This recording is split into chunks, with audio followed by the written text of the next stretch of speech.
Why is global warming at interest? Over the past 50 years, the average global temperature has increased at a rapid rate, the fastest rate in history.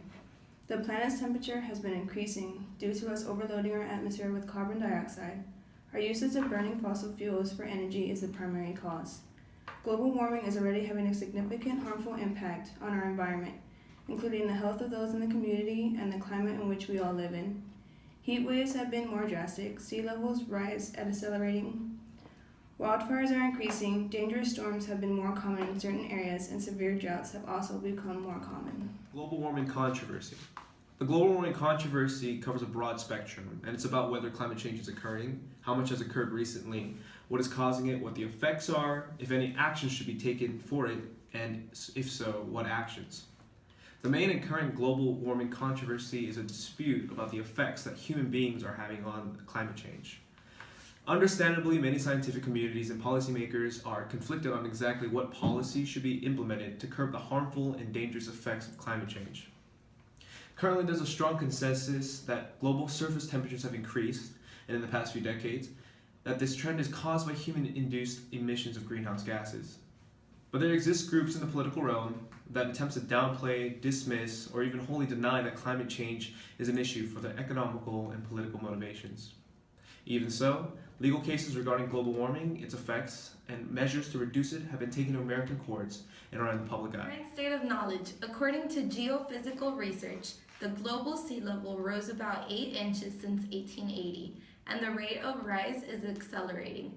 As sea levels rise, the odds of damaging floods from storm surges increase as well.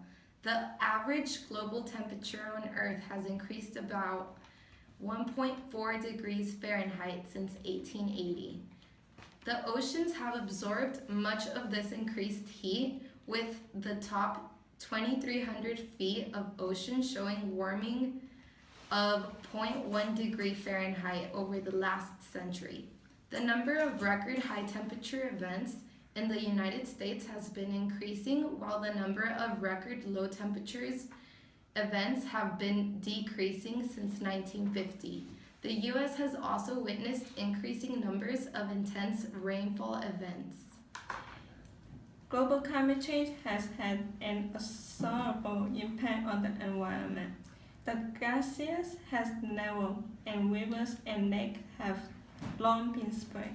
In the future of thermal trapping gas emissions continues to grow, and it is expected that by the end of this century, most parts of the United States frost-free periods and growing seasons will increase by a month or more for a more or more.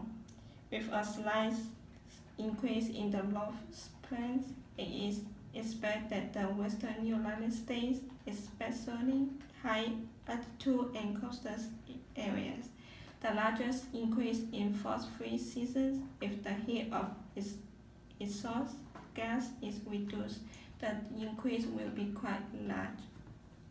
Okay, so what can we do? The future of global warming has been a hot topic that has generated many debates in politics and everyday life. In a way to aid these heated conversations, many companies are seeking ways to be greener and help reduce global warming.